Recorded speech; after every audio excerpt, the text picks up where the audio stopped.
The Indian Muswalid and the Rage of Muslims of the Walid by Dr. A. Ahmed. This story is continuation of the story of the Arab sugar daddy and the beautiful Indian girl, and the story of the Indian child bride and the old Arab husband. They were written in English and translated into Arabic by Dr. A. Ahmed. It is a love story narrated in 6 books. Book 3, From a Slum Girl to the Queen of the World Beauty. Copyright. All rights are reserved.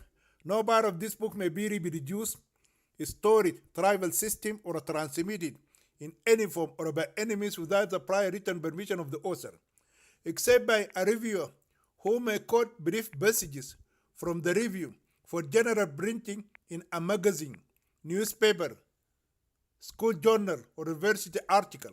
All characters in this novel are fictional, and any sample to actual person, live or dead, is purely coincidental. Chapter 11. The aftermath of the biggest grisly crime of Bollywood. The beautiful Iranian heroine, Aphrodite Khan, wished that the bullet had hit her head instead of her handsome lover. She could not believe her eyes once she saw the man who was in love with her and passionately kissing her had dropped dead in her arms, and his blood ran all over her fancy dress.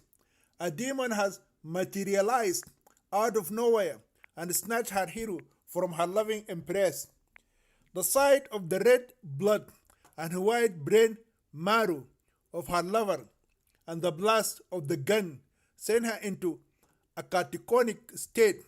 She started to tremble and mumble unintelligibly. Losing control, she went into shock and lost consciousness, slumping beside the corpse of her first lover. Once she opened her eyes again, she found herself surrounded by a doctor and a couple of Indian nurses in some hospital.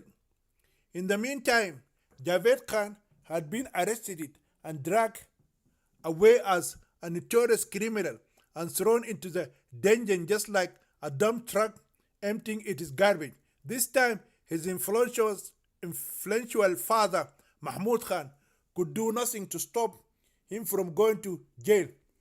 He knows this crime most probably is going to send his son directly to the gallows.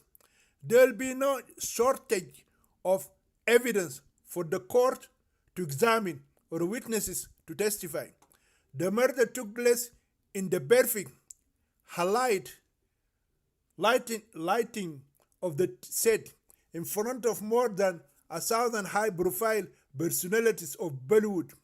Many directors, heroes, and heroines already have the crime stored in their cell phones and cameras. The hero that the valiant Javed Khan had murdered in cold blood is the son of a former Bollywood heroine. His name is Samir Krishna Khan. He has just started his career in the film industry. His mother, Mahmud Khan, had a brief love affair. At that time, the mother was 21 years old. Mahmud Khan offered her a role in his movie with the condition that she should be his secret mistress. For the sake of fame and money, the mother agreed to sleep with Mahmud Khan. It did not last long. She broke up with him the moment she fell in love with a young Bollywood hero. She is a Hindu and her new lover is a Muslim. The young handsome hero that Javed Khan killed is their only child. The murder that punctuated the closing of the new movie resulted in a media blitz which surrounded Aphrodite Khan. For the first time in Bollywood history, it is not the villain who is killed, but the main hero. This is no accidental death, but a grisly, premeditated, cold-blood murder. The police charged him with first-degree murder, promoted by the testimonies of eyewitnesses. He had, in public, threatened the hero with death on many occasions for pursuing the beloved heroine. Javed Khan told some of the actors and producer of the movie that his father had already talked to Aphrodite's family about his proposal in marriage, and the parents had accepted it, when in actuality Mahmud Khan had lied to his son to pacify him. He knew that his son would harass Aphrodite and follow her until he discovered her hiding place. He told his son Javed of his intention to talk to her parents and see if they were willing to give her her hand in marriage to his son. Javed, as his vicious character, exaggerated it and announced that the new Iranian heroine is engaged to him and soon they are to get married. He even told some of his like-minded friends that his marriage with the lovely teenage Muslim girl Aphrodite Khan is going to take place as soon as the release of the Harfaris movie. He also claimed that after marrying her, he is not going to allow her to act in any movie. The reason given is he does not like any fucking film actor to hug or kiss or touch the body of his Muslim wife. In retrospect, Mahmud Khan had already received complaints at the start of the production that his son was lovesick and was harassing the lead actress, making things difficult for the acting crew.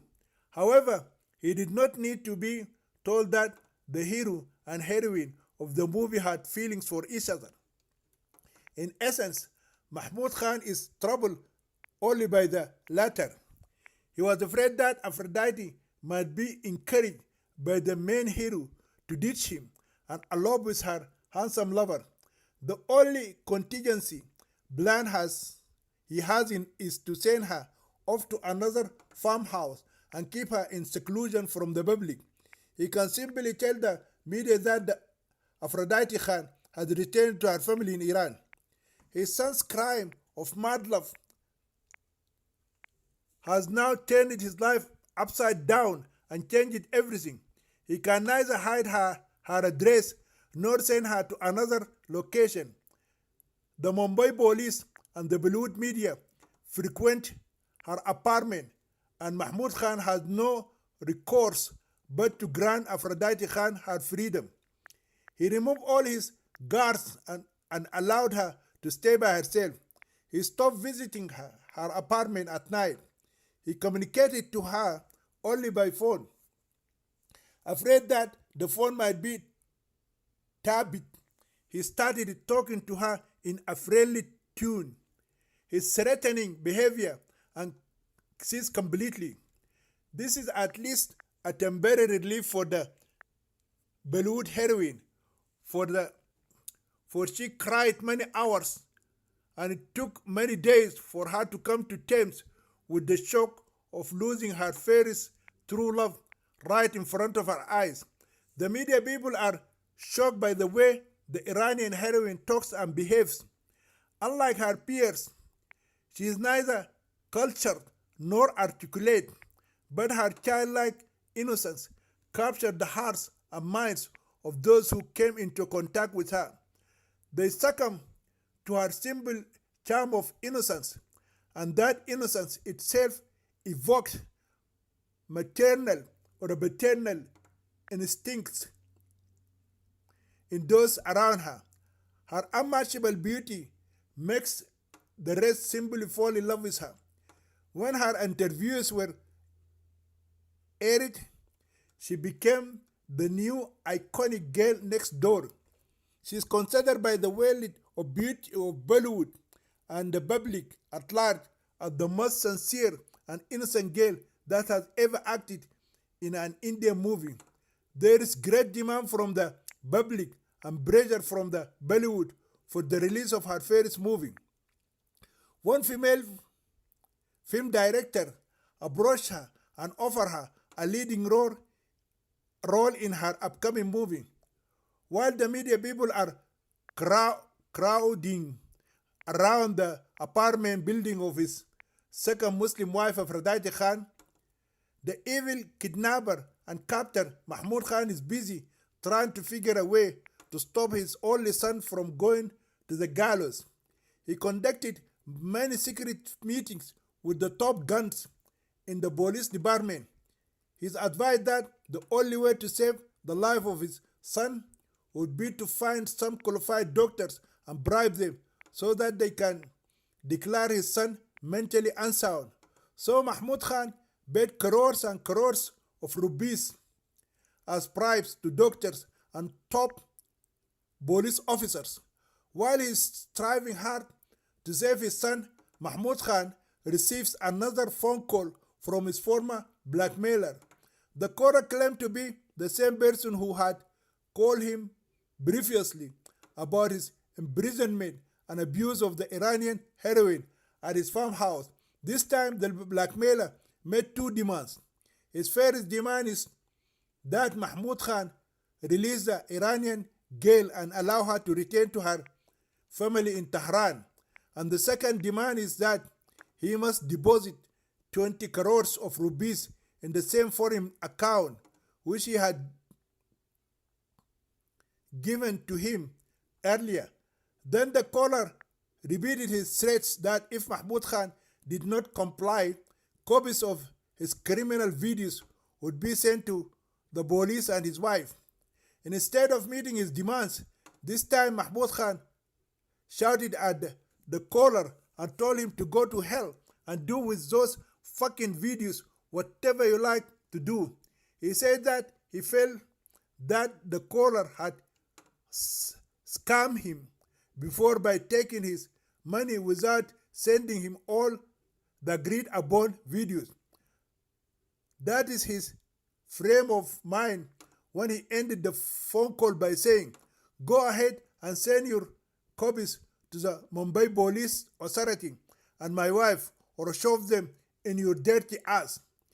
To keep his image in Bollywood and continue to win the favor of his audience, Mahmud Khan released the new movie of the Iranian heroine.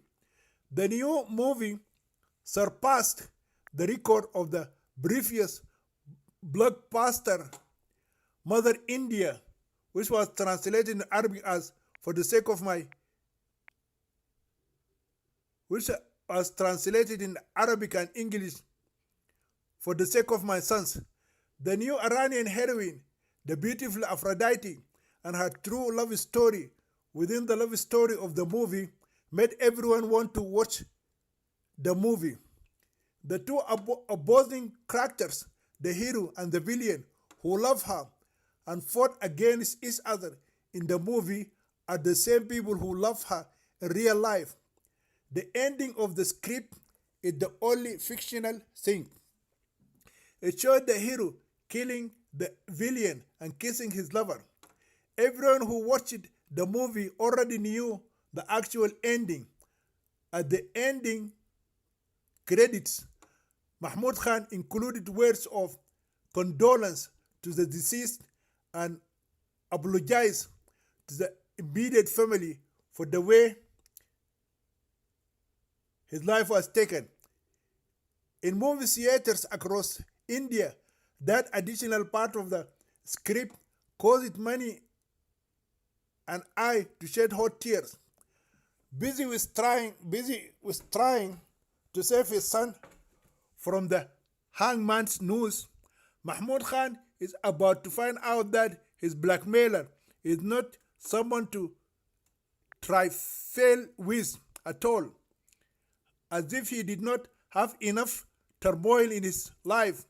His first Muslim wife received a copy of the video.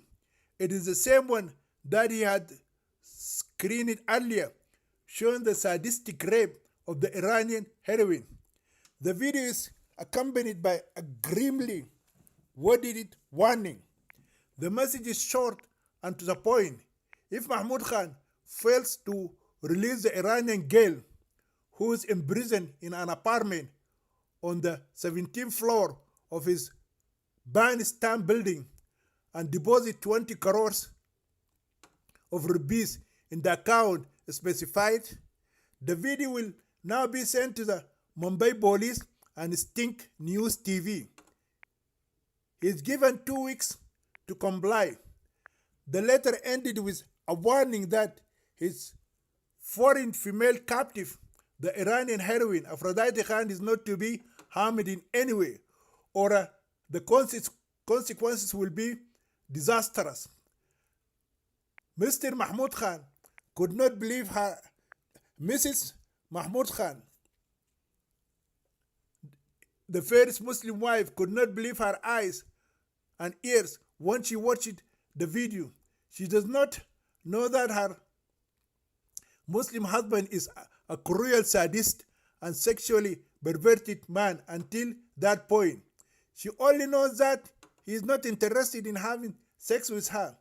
She also admittedly knew that he was obsessed with young teenage girls, given the number of scandals following him. But the video revealed a very dark and ugly side of her husband.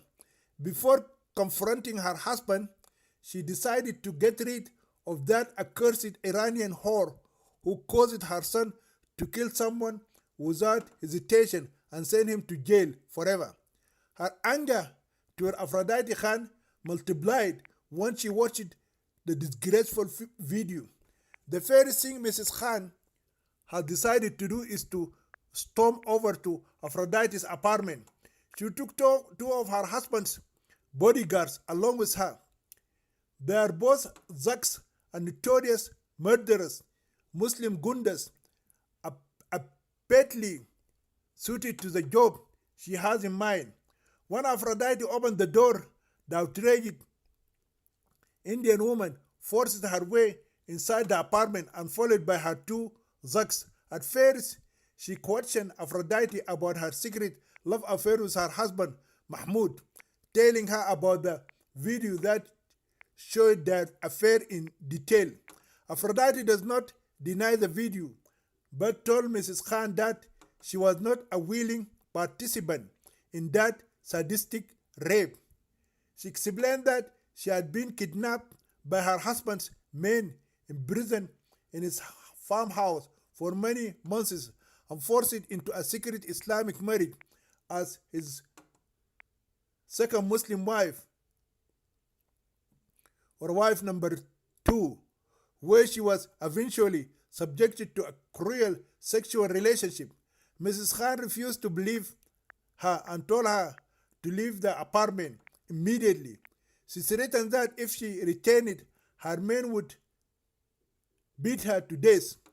Aphrodite told her that she has no relatives in India, adding that she has no place to go to. Mrs. Khan, hearing enough, took hold of her hand and dragged her out of her husband's apartment. Before she kicked her out, she stripped off all her jewelry and clothes and sent her out of the apartment without anything except the clothes on her back. She even took her watch from her hand. Mrs. Khan did not let go of Aphrodite's arm until she escorted her out of the building's gate. At the gate, the angry Muslim wife took off her shoe and started battering Aphrodite Khan. Blows rained on her head, shoulders, and back. She even spits on her face several times and calls her many bad words in Hindi. She called her tawaif, which means a whore. After beating and kicking her husband's so-called tawaif, Mrs. Khan went directly to her husband and confronted him about his shameful love affair. At first, Mahmoud Khan denied having an affair with his latest female star. He even denied marrying her as a second Muslim wife. When confronted with the video, he began to shake from head to toe. He naturally assumed that the blackmailer had carried out his threat and sent a copy to the police as well. His life as he knew it is over as far as he is concerned. He can see no other way out except suicide. He fell on his knees and began to cry and even threatened to end his life by jumping from the 17th floor and falling on his neck. His wife has rescued him from the trouble of killing himself.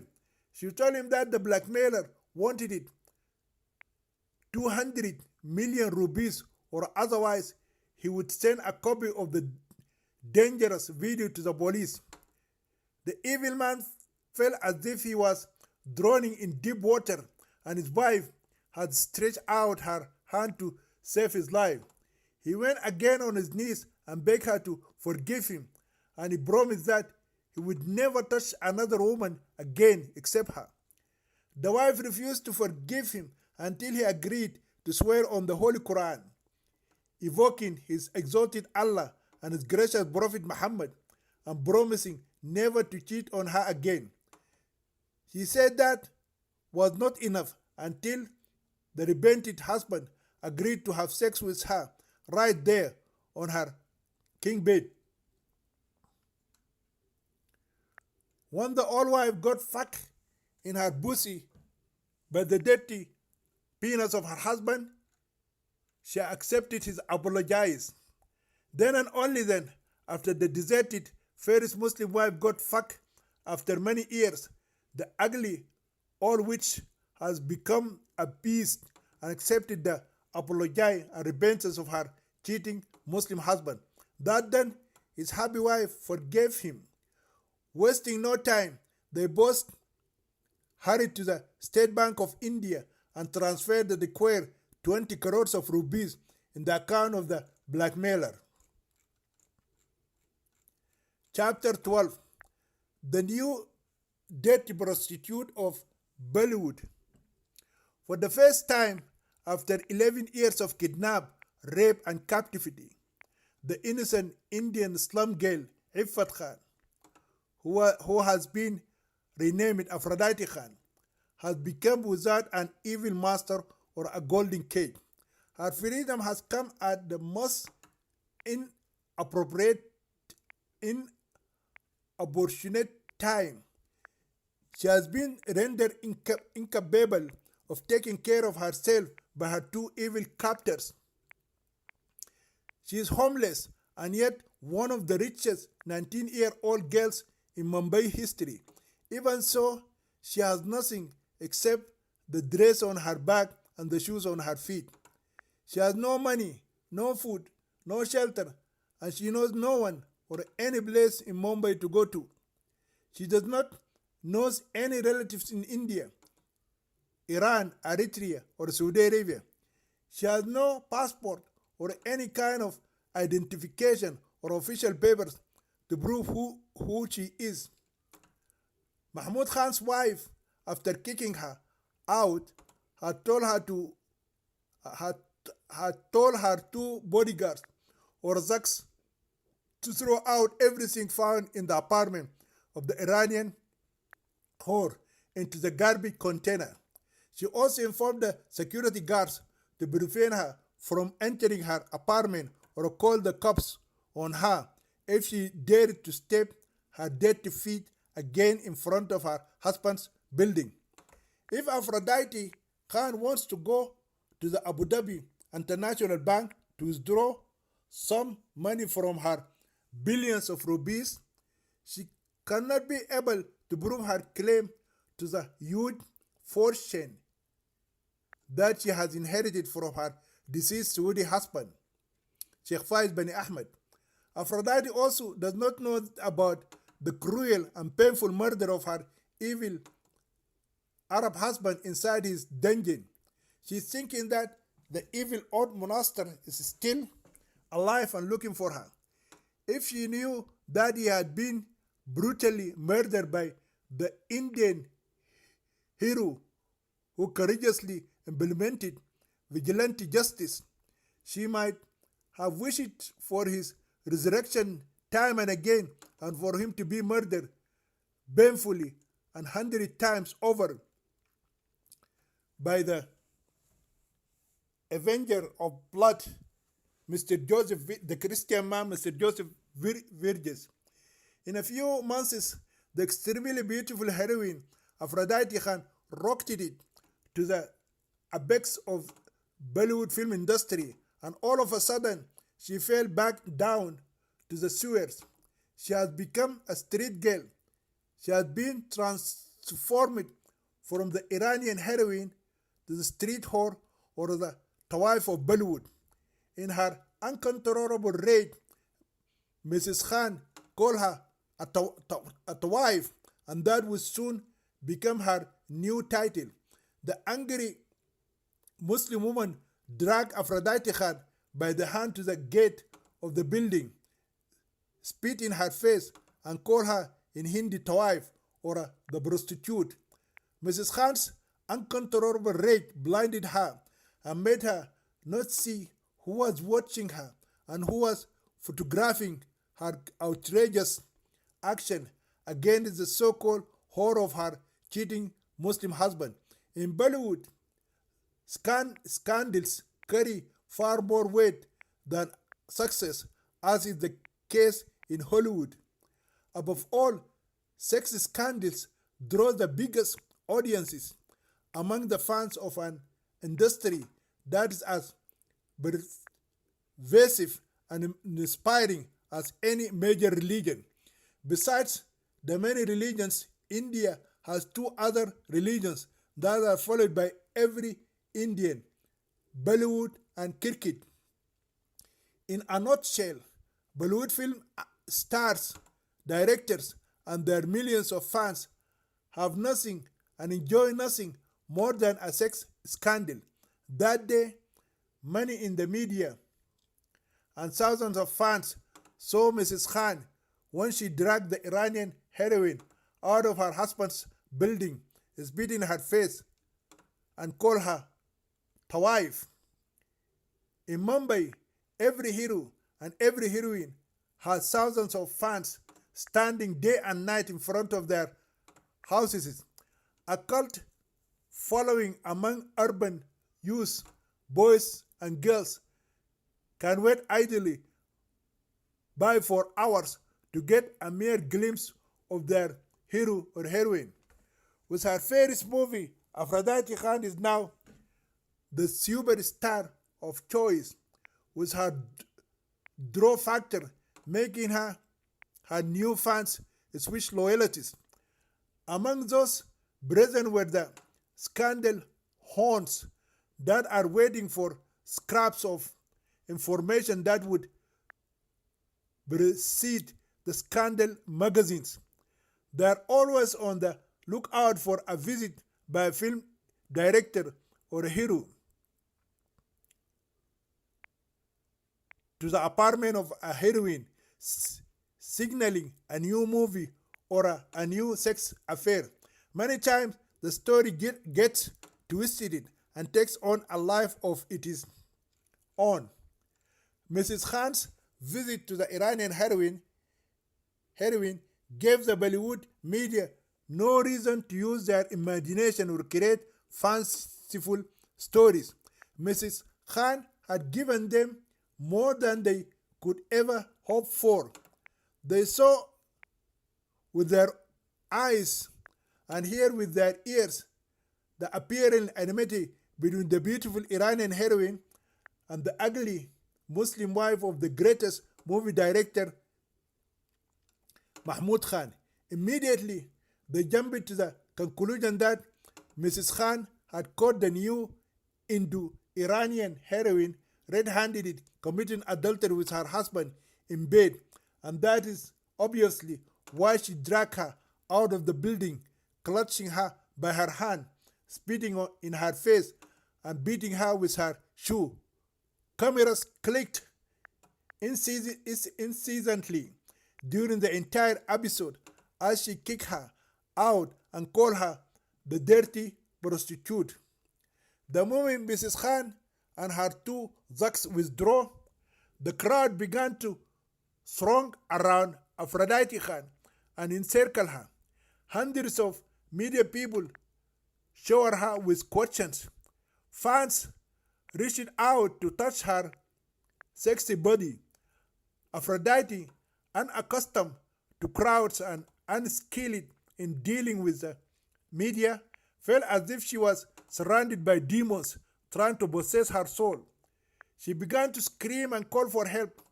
She was petrified that the crowd of human fans might devour her and cut her up into pieces, and she would die at their hands or else get gang raped in broad daylight. If the police officers had not rescued her at the right time, Aphrodite Khan might have been torn into small parts by her fans. When the police arrived, pieces of her clothing were already torn by the hands of her crazy fans. She would have been stripped bare naked and raped in broad daylight if she had not been saved just in the nick of time. Nonetheless, her upper kameez had been torn as under, and her bra was snatched from her breast. Even her salwar had been pulled down until it reached halfway, and her buttocks and her red underwear were seen by many of the fans and over-eager media girls. One police officer snatched 3 dupattas from the nameless mass and covered the exposed parts of Aphrodite's naked body. Although the girls wearing them did not want to let go of their dupattas, the angry police officer took them by force. Without a dupatta, an Indian girl feels as if her breasts are bare and exposed. Although her breasts will be fully covered by her bra, inner dress, and outer kameez, the ubiquitous dupatta is meant to also to conceal the outline of the breast. Conservative Indian girls do not want anyone to see how small their boobs like lemons or apples, or how light like watermelons or sweet melons their boobs, or even how sexy their boobs like pomegranates are. That day, many caught a glimpse of Aphrodite's bra-clad breast and her red underwear. This public exposure is going to be the biggest thing to hit the gossip articles. Aphrodite Khan owed her rescue to 15 police officers and has been taken into protective custody. She is not under arrest. The police question her and conclude the matter to be a domestic dispute between her and Mrs. Khan, and at most an unconfirmed sex scandal. There is no evidence of misconduct linking Aphrodite Khan to her first movie director, Mahmoud Khan. That is the official stand. The Bollywood media has a whole different twist to it. The local newspapers couldn't wait the next morning to write many articles concerning the incident surrounding the new film actress and the wife of her director. The top magazine editions show cased pictures of the Iranian heroine on their front covers. It is almost as if all the articles are written by a single writer, all which are titled The Wife of Bollywood. The sex scandal is discussed on many TV channels. Many media girls appear in interviews and falsely claim to have seen the reaction of the greatest film director Mahmoud Khan when his Muslim wife confronted him about his infidelity. His extremely angry wife punched him in the face and he fell to his knees while begging her for her forgiveness. They also said they saw the Iranian heroine half naked when she was dragged by Mrs. Khan from the bed of her cheating husband, and her bodyguards and security kicked her out of the building and threw her on the street with nothing on her body except her pink bra and red underwear only. She even spat on her face many times and called her the dirty prostitute of Bollywood. Of course, Mrs. Khan strongly denied all those false allegations. She said in an interview that she assaulted the new film actress and called her the dirty wife of Bollywood because she had cheated on her imprisoned son Javed Khan. She claimed that her son had been promised in marriage to the Iranian girl. According to her, Aphrodite Khan made her son believe that she was in love with him and that she is going to marry him as soon as she completed shooting her first movie. But sadly, her son found out that his Muslim fiancée Aphrodite Khan is cheating on him and sleeping with the Hindu actor who played the hero in the new movie, and it was too much for him to handle. She shrewdly explained how her son is so much in love with the beautiful Iranian film actress to the point of worshipping her. Therefore, he could not control himself when he saw his Muslim fiancée shamelessly kissing and seducing the hero at the end of the film. For that reason, he used his gun, which he has a license to carry, and killed the man who was using the man she was using to make him jealous. Mrs. Khan said that she wished her son had killed the evil whore Aphrodite Khan instead of killing an innocent young man. Once again, she called the Iranian heroine the dirty wife of Bollywood. Mahmoud Khan appeared in a different interview and confirmed his wife's fabricated story. He claimed that the Iranian Muslim girl Aphrodite Khan made the promise of marriage to his son Javed Khan in front of him. Moreover, he said that he contacted the family of his new actress and informed them about the love affair of their daughter and his son. The Muslim parents welcomed the good news and agreed for the Islamic nikah, or a marriage, to take place as soon as possible. For that reason, he and his son were waiting for the movie to finish so that they could fly with Aphrodite to Iran, meet with her parents, have an official meeting about the betrothal, and fix the date for the marriage in Mumbai. Unfortunately, the secret affair of Aphrodite and the late film actor Samir brought a sad and tragic ending to all the love his son had to give. At the end of the interview, Mahmoud Khan said that he was going to sue the cheater girl and take Aphrodite Khan to the court of law for cheating on his good son and driving him to madness and murder. Then he concluded that his imprisoned son must be considered by the medical doctors, the police of Mumbai, and the criminal court as the mad lover case who became crazy of the obsession of love because his beloved lover Layla had been given by her father married to another man called Worth instead of him. Chapter 13. The Good Samaritan, Mrs. Rani Krishna.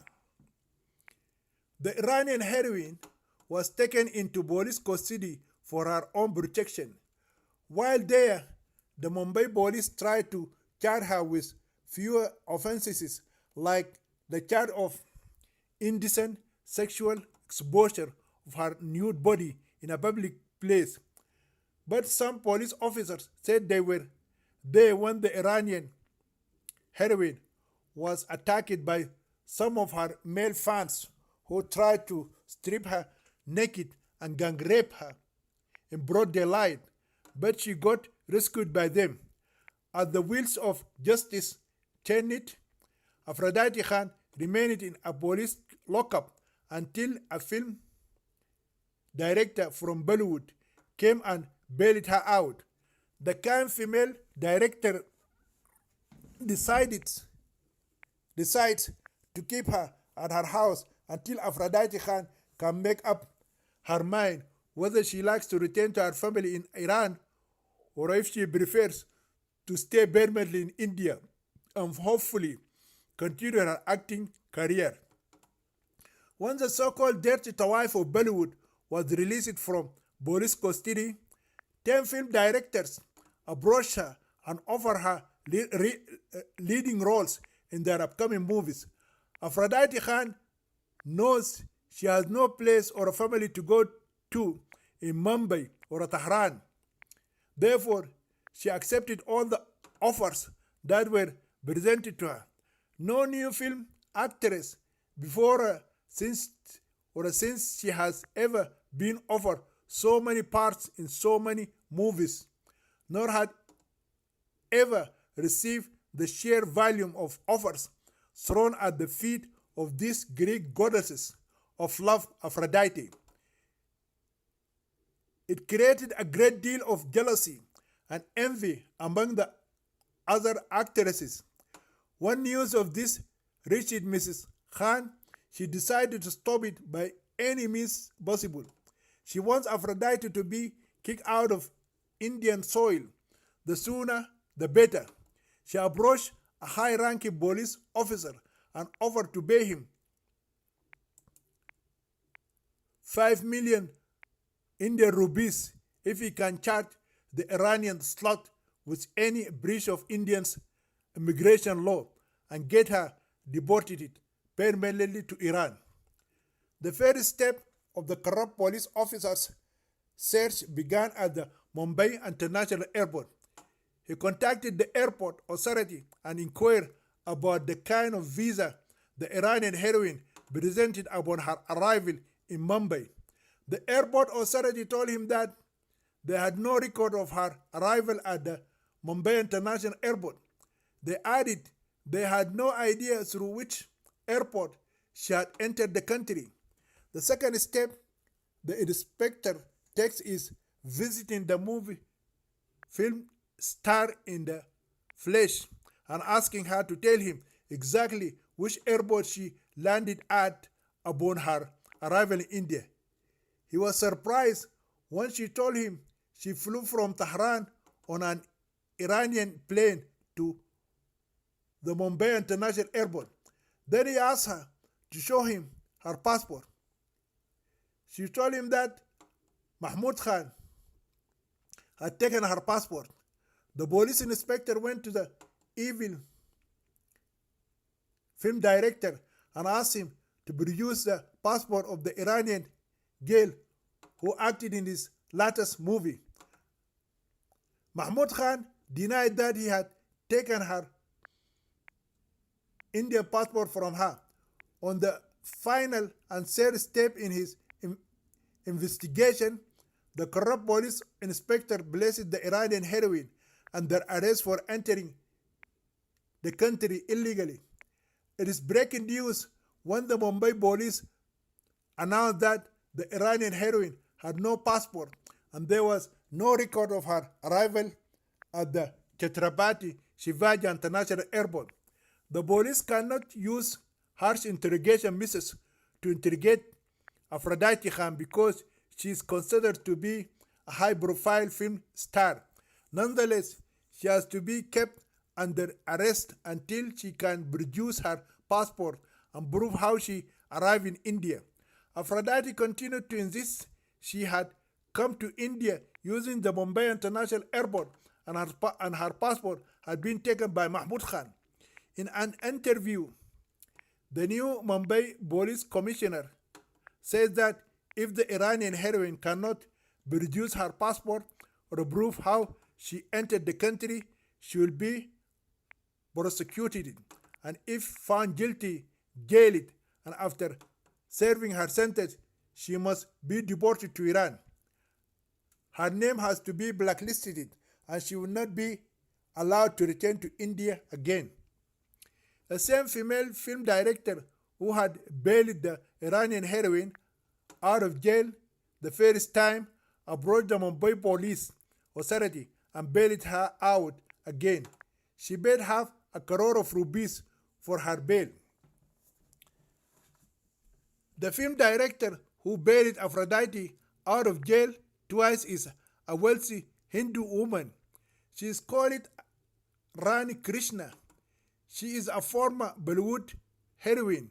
She requested Aphrodite to tell her exactly and truthfully how she came to know Mahmoud Khan and why he took away her Indian passport.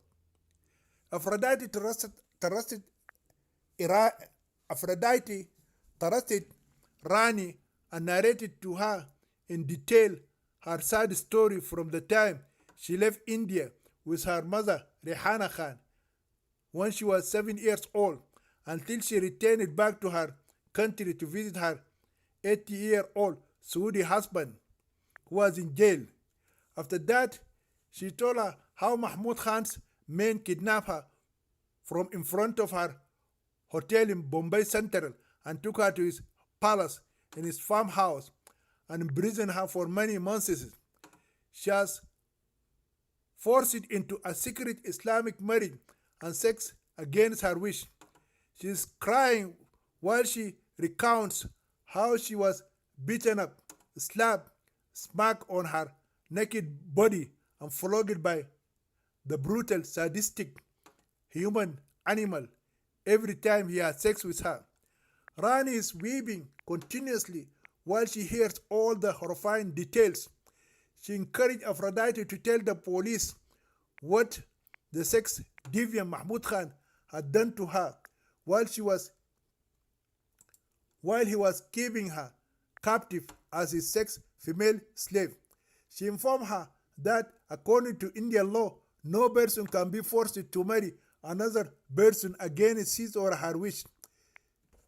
The female director, Rani Krishna, concluded that in the sight of the law, Aphrodite's second Islamic marriage to that evil Muslim man Mahmud Khan is illegal and therefore it is a crime punishable by the law. At first, Aphrodite is scared to inform the Indian police about her true identity. She is still controlled by the fear that her second wicked captor, the Arab pedophile Sheikh Ahmed, she is still controlled by the fear that her second wicked captor, Mahmud Khan, had instilled in her believing her Saudi husband, Sheikh Fayed bin Ahmed, would find her and kill her. Rani told her that her Saudi husband was murdered by another Christian inmate inside the Arthur Road jail a day before his final trial. Moreover, she assured her that she would be considered a victim rather than a criminal by the Mumbai police. Rani Krishna believed in every word the Iranian heroine Aphrodite Khan told her because she too used to be a secret mistress of Mahmud Khan. She agreed to sleep with him when she was 21 years old. She did so because he tempted her with a leading role in one of his movies. Howbeit, after she found a young handsome hero and fell in love with him, she broke up with Mahmud Khan. Her new lover was a Muslim man too. She married him, although retaining her Hindu faith. After acting in her first movie, directed by Mahmud Khan, Rani acted as a heroine in a few other movies with various other directors, but she was not as successful as some of the other Iranian heroines of her time. She stopped acting because became a director herself and began to produce her own movies. Rani had a son from her first marriage to her Muslim husband. Her marriage did not last long. After her son was born, her Muslim husband began to cheat on her. When she found out that her husband was cheating on her, Rani divorced him, dedicating her time and resources to bringing up her only beloved son as best she could. Later on, Rani introduced her son to the film industry when he completed grade 12. When he was 18 years old, her son acted in a movie directed by her. After that, he acted as a hero in a couple of movies produced by other directors. All three of his movies were successful. He gained fame and great name in Bollywood. When he was 25 years old, Mahmud Khan offered him a leading role in his new movie. His movie with the greatest Bollywood director is a big hit too. Unfortunately, it is the last movie that Khan's son acted in. At the end of his first movie, he was killed by the evil son of Mahmud Khan. Rani Krishna revealed to Aphrodite Khan that the actor who was killed by Javed Khan was her beloved son. She told her further that her son, before he was killed, confessed to her that he had fallen in love with the Iranian girl with whom he is acting in his first movie. He also told her that the new actress fell in love with him too, but he said to his mother he has not yet revealed his love to his beloved girlfriend. Aphrodite wept bitterly when she came to know that the mother of the only man she had ever loved in her life was the same woman who came to jail, bailed her out twice, and sheltered her. Rani said to Aphrodite that she looks at her as if she is her real daughter-in-law, even though her son did not live until the two of them could get married. Aphrodite also said to Rani that she considered her to be her true mother-in-law, even though she could not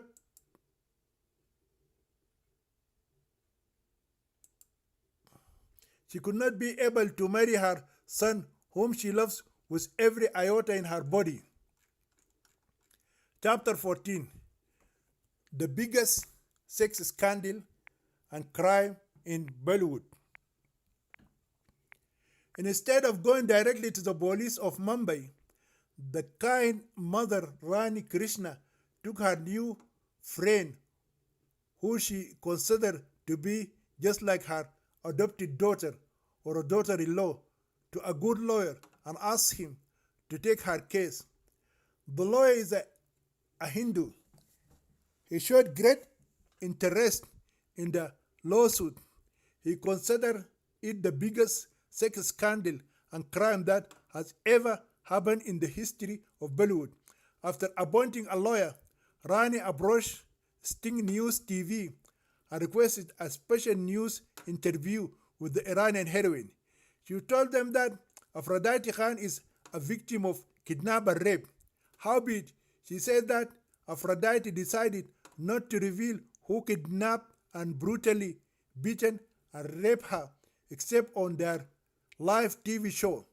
The Sting News interrupted its regularly scheduled programs and gave the Iranian heroine free access and time to tell the public her tragic story of kidnap and rape. Aphrodite Khan surprised her viewers when she began her story by saying that she was born and brought up in a very poor Muslim family in Mumbai. According to the false story of the Mahmud Khan, Aphrodite Khan was born and raised in Iran. Aphrodite continued to say that when she was born, her family used to live in a very poor slum area in Mumbai called Dharavi. Her mother is known as Rehana Khan and her father is called Rafiq Khan. Her real name is not Aphrodite. She has been named by her parents Iffat. She has 5 brothers younger than her. She lost her father when she was a very small girl. Her mother used to work as a maid servant in rich people's houses. When she was 7 years old, her mother got a maid servant visa to Saudi Arabia. Her mother left her 5 brothers with her grandmother and took her along with her to the kingdom of Saudi Arabia. When they reached Jeddah city, her mother was taken to jail and stoned to death. Aphrodite said that she did not know why the police in Saudi Arabia killed her mother. She was told by the Saudi man who sponsored them that her mother was stoned to death because she had done something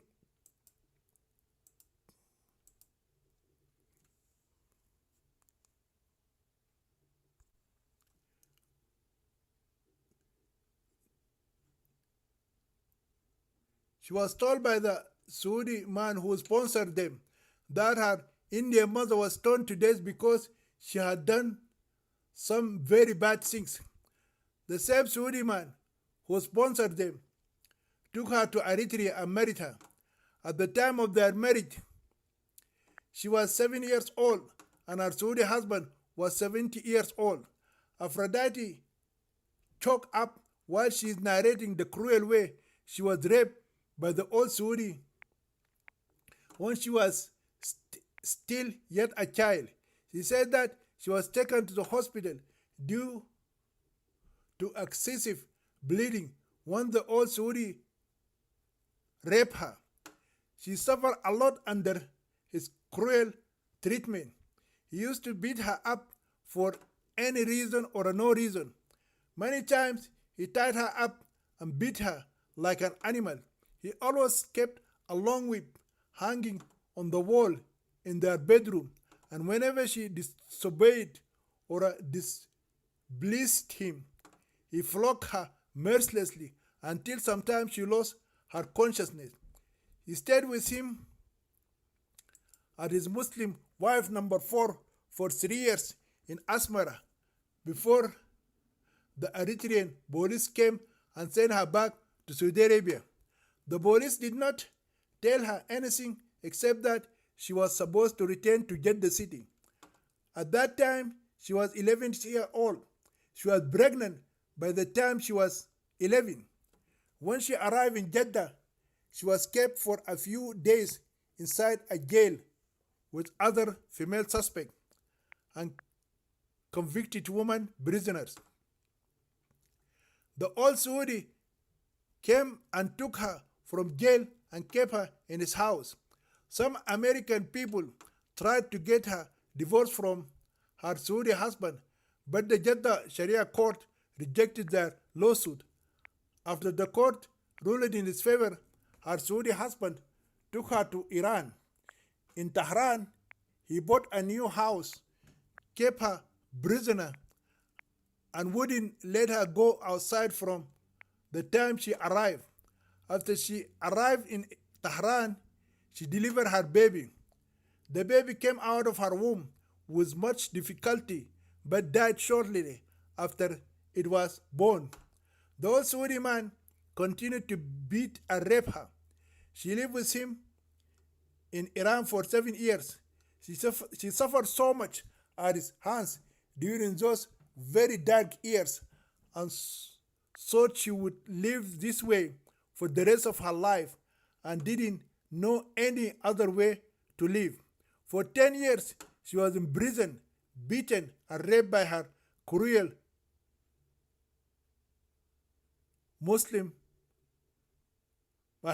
Arab Muslim husband. After that, Aphrodite began to tell how she came to be back in India. When she mentioned that she came to visit her Saudi husband at Arthur Road jail, her viewers immediately began to connect the dots. They understood that she is speaking about the old Saudi pedophile who had kidnapped and raped the 11-year-old Hyderabadi girl Amina Hyder Ali. Then Aphrodite Khan mentioned her husband's name and what she knew about why he had come to be in jail and was finally murdered by one of his inmates. Her viewers already knew that the great Mumbai martyr and hero, the avatar of Hindus, warrior god Krishna, the late Mr. Joseph Verges, murdered her 80-year-old Saudi husband when he administrated the vigilante justice. They thanked the gods for setting her free from her captivity and the tyranny of that despicable Muslim pedophile who kidnapped her when she was only a child of 7 years old and imprisoned, beaten, and raped her for 10 years. Aphrodite's story from this point on has many Bollywood film stars, actresses, and producers who are watching the open show from their homes, standing on their feet. When she began to tell her second tragic story of kidnap and rape in Mumbai, many of her viewers put their hands over their mouths and heads in shock.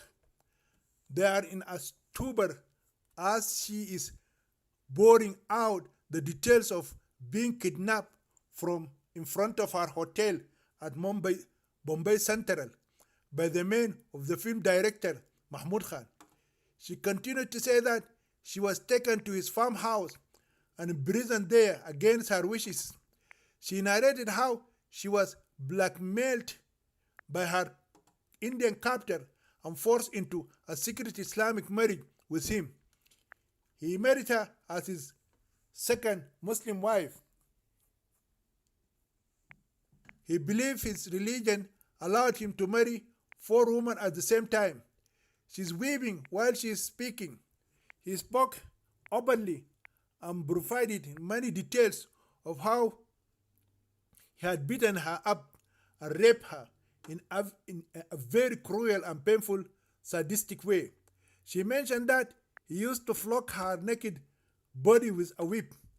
He also used to slap her in the face and hit her in the head with his fist. He had even beaten her shoulders violently, grabbing her breast and beat her nipples.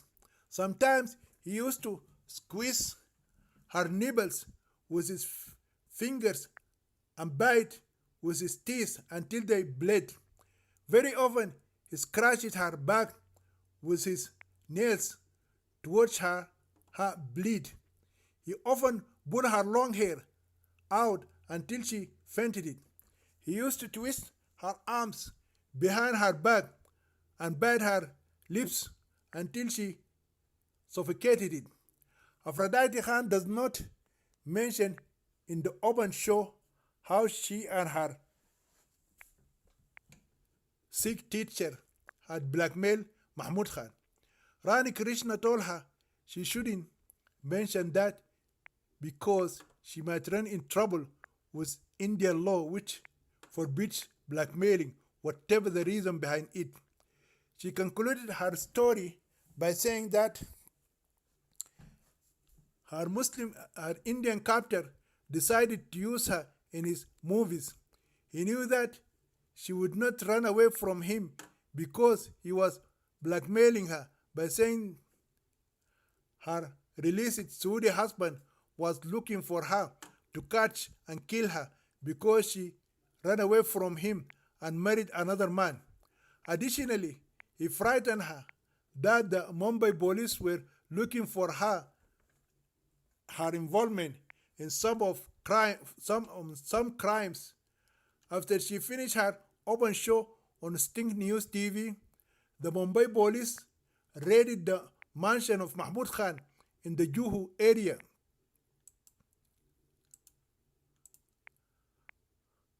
They arrested him under the charges of kidnapping, imprisoning, raping, and torturing the Iranian heroine, Aphrodite Khan. All Mumbai and Bollywood media houses covered and published the same captivating news story the following day, the biggest sex scandal and crime in Bollywood. Chapter 15. The story of the lying Jinni. When the Mumbai police interrogated Mahmood Khan, he categorically denied every word the Iranian heroine had said about him. He fabricated a different story. He admitted to meeting Aphrodite Khan for the first time in front of Eros Theatre when he went to inaugurate his latest movie, The International Gunda. He said he could not deny that her marvelous beauty held his attention. He said she was the one who introduced herself to him as Aphrodite Khan and asked him to give her a chance to act in one of his movies. She was the one who told him that she is a victim of kidnap and rape and she wants him to rescue her. She said her greedy Muslim parents, for the sake of the 25,000 Indian rupees, a wealthy Saudi business tycoon paid as her dowry, agreed to give her in an Islamic child marriage to a 70-year-old geezer when she was a child of 7. The Lion Jinni Mahmud Satan Khan said Aphrodite Khan asked him to help her run away from her curious Saudi husband. She said that she did not want to return to Tehran and continue to live with her abusive Arab husband. Mahmud Khan went on to say that he agreed to help her. Aphrodite asked him to shelter her because she was new in Mumbai and knew no one in the city. She said further that she has no money or relatives. Mahmud Khan admitted that he kept her in his house and provided her with all the necessities of life. He even appointed a private tutor to teach her how to read and write in Hindi and English. He did this because she told him that she was illiterate and had never been to school in all her life. He said further, Aphrodite informed him that her Saudi husband never allowed her to go to school while she was living under his roof. She also said her bad Muslim parents removed her from grade 2 and married her to the wicked old geezer. She said she went for 1.5 years to an old girls' school in Tehran, which taught her nothing except a rudimentary knowledge of the Persian language. Mahmud Khan denied that he had kept Aphrodite Khan for over a year at his opulent mansion in his farmhouse. He said he had put her up in an apartment on the 17th floor of his beautiful building at Bandistan in Bandara. He strongly denied that he had any sexual contact with her.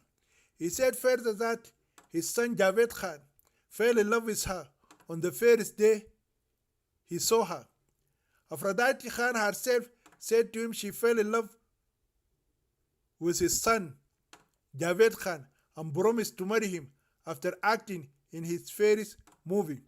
When she met the handsome hero Samir Krishna Khan in his latest movie and began to play with him the role of the leading heroine, she left his son and fell in love with her good-looking co-star. Mahmud Khan said to the police that he regretted that he had agreed to help Aphrodite Khan escape from her evil Saudi husband, the old man. And instead of thanking him for the life opportunity he had given her in Bollywood and helping her to run away from her abusive old husband, Aphrodite accused him of kidnapping and raping her. Mahmud Khan told the police that the woman behind that malicious accusation was the Hindu film female director who bailed her out of jail twice and sheltered her. He said he strongly believed that Rani Krishna wanted it revenge for the murder of her only son Samir Krishna Khan. He is Aphrodite's first lover and the son of Rani Krishna, who was murdered by Javed Khan. His birth name was Samir Khan. After Rani broke up with her Muslim husband, she changed the last name of her son to Samir Krishna. In any case, the Bollywood media preferred to call him Samir Krishna Khan. In real life, in Indian society, Krishna and Khan, like fire and water, or God and Satan, can never sit side by side. in anyone's name. Furthermore, Mahmoud Khan informed the Mumbai police that the Iranian heroine Aphrodite Khan told his Muslim wife that her Saudi husband was a very cruel man. She related that his idea of sex had to involve pain. According to her story, her Saudi husband always had sex with her while flogging her naked body with a long whip, slapping her in the face, beating her head with his fist, biting her on her shoulders, smacking her on the buttocks, and squeezing her breast. He also enjoyed sex by biting the nipples of her boobs, pulling out her long hair, and scratching her back with his nails until she bled. Additionally, she told them that her Arab husband, like most Arab men, liked sodomizing young boys and girls. He always forced her to have anal sex with him, which is very painful. She also mentioned that her husband used to tie her up with ropes and beat her for any and every reason whatsoever. During his police interrogation, Mahmoud Khan claimed that the Iranian girl Aphrodite Khan showed his wife, his Muslim wife, her back, her private parts, and her boobs, which bore the marks and scars from the beatings and the physical abuses she received from her evil Saudi husband, Sheikh Faiz bin Ahmed. For this reason, he and his wife decided to offer her shelter to help her escape that cruel and abusive old man. Mahmoud Khan concluded his false statement by saying, Aphrodite Khan has been brainwashed, and this whole insane matter has been instigated by none other than the Hindu woman Rani Krishna. Rani blamed me for the murder of her only son. On my Rani Krishna, Rani blamed for the murder of her only son on my entire family. Aphrodite's mad love for Samir Khan has caused her to hate the murderer of her lover and his parents, and that is why she conspired with his mother to come up with those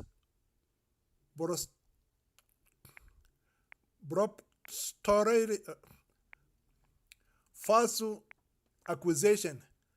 And what is more, Aphrodite's hatred towards my family only increased when my wife kicked her out of the apartment building and called her dirty wife of Bollywood. With a reasonable doubt cast upon the alleged victim, Mahmoud Khan has been granted bail. It is his Muslim wife who busted bail 24 hours after he was arrested. Aphrodite Khan learned from her lawyer that her complaint against Mahmoud Khan might not lead to his conviction without substantial evidence. It would be her word against his. The burden of proof lay on her. She needs to show undeniable proof of kidnap, imprisonment, and rape by Mahmoud Khan and his cohort.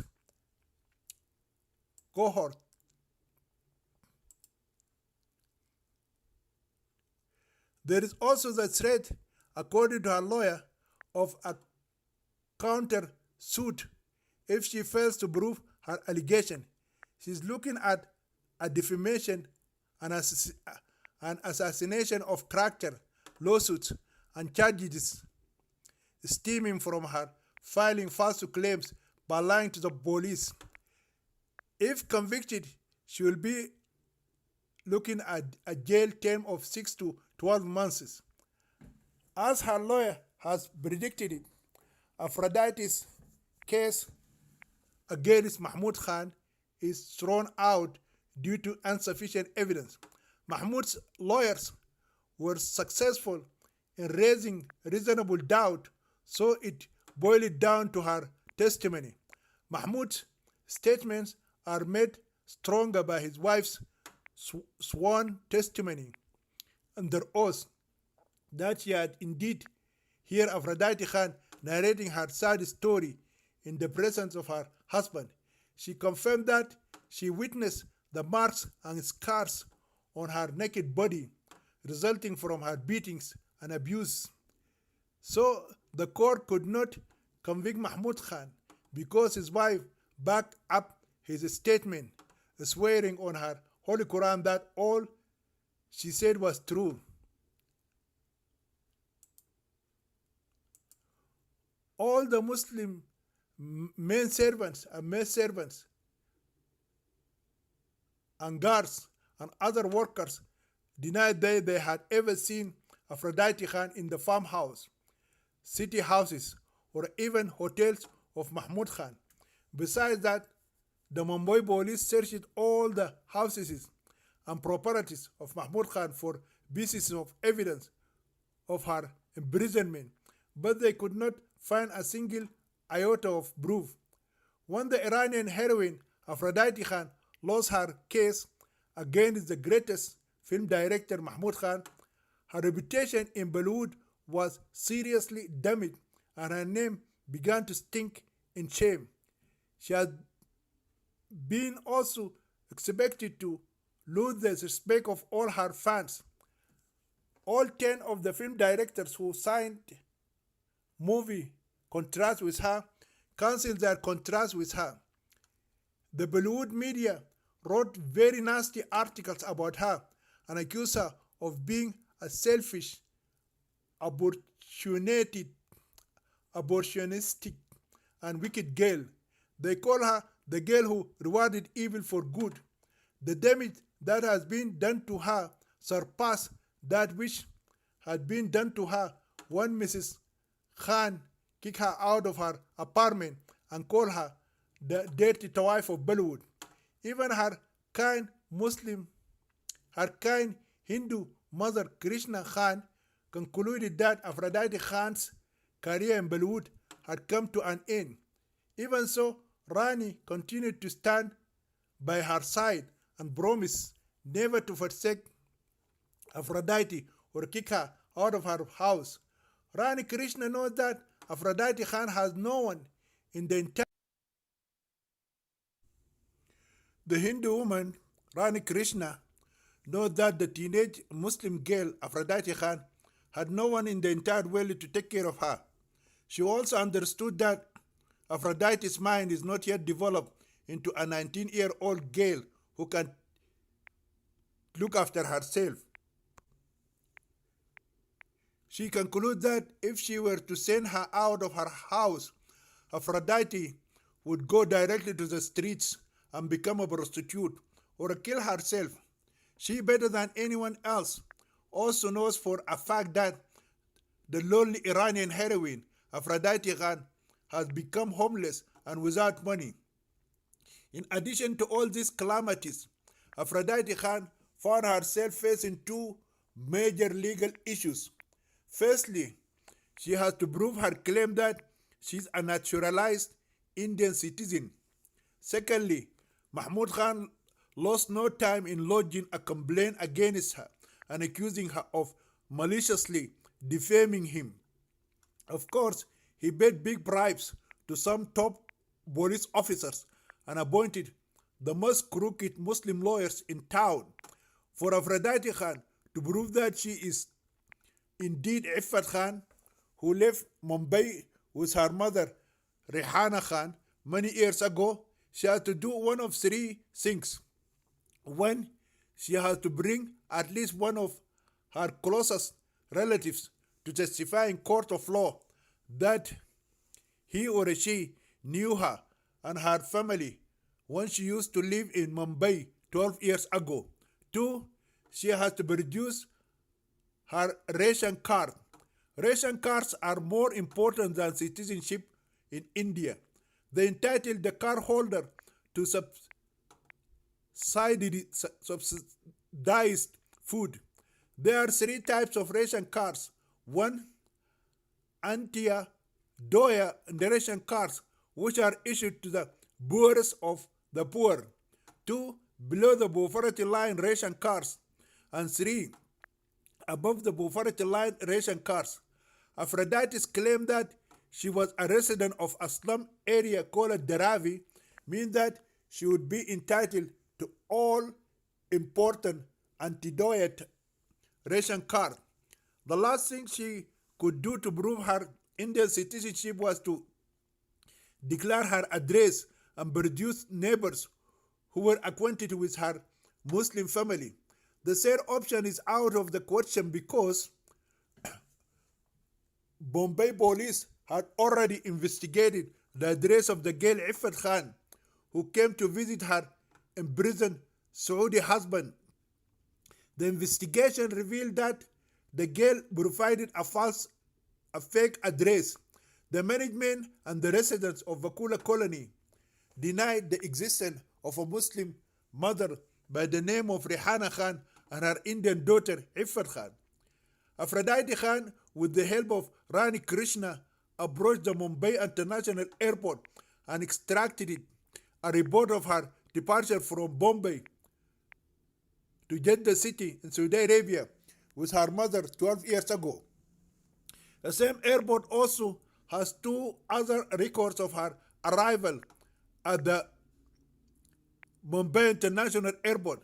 The first record showed that she traveled from Jeddah to Asmara via Mumbai and Manila. The second report showed her returning to India through Bombay Chhatrapati Shivaji International Airport over a year ago. With the three records in hand, the loving Hindu woman Rani Krishna took Aphrodite Khan to the Worldly Passport Office and demanded the immediate reissue of Iffat Khan's passport. At first, they are met with some resistance. The officers refused to cooperate and demanded proof of her identity. But the wealthy Indian woman promised a few thousand rupees to the passport officials, and they suddenly became helpful. They informed them that the records showed that the 7-year-old girl Iffat Khan was illiterate, and hence she used her thumbprint instead of a signature. All that remained at that point for Aphrodite Khan to prove that she was Iffat Khan is to fill out a passport application and use her thumbprint again. If the police can match the prints, her identity will be verified. It took the Mumbai police a couple of weeks to verify that the two separate thumbprints belonged to the same person. In due course, the Worldly Passport Office reissued Aphrodite's passport. This time, it carried a current photo of the beautiful Iranian heroine.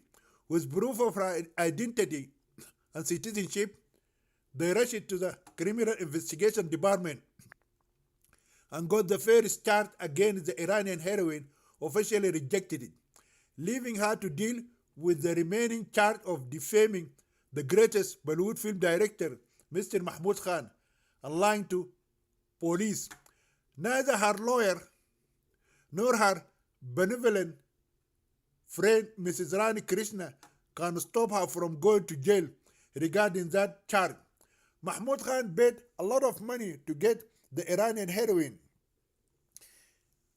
Aphrodite Khan, thrown behind bars. Before Aphrodite is tried and convicted, Mahmood Khan swore by his Allah and his Prophet Muhammad that he would not rest until he fractured the wings that he had created for the Iranian heroine, which allowed her to soar to the high heights of the Bollywood industry. As he has predicted, and since he is a particularly good bribe paymaster, the Iranian heroine Aphrodite Khan has been tried, convicted, and sentenced to 12 months in a rotten, filthy Indian woman's jail cell her for her so-called malicious attempt to defame the good reputation of the greatest Bollywood film director ever, Mahmood Khan. The corrupt judge of the criminal court said his verdict is final and irrevocable, and the convicted Iranian heroine Aphrodite Khan, alias of the Indian girl Iffat Khan, has no chance of appealing or applying for bail.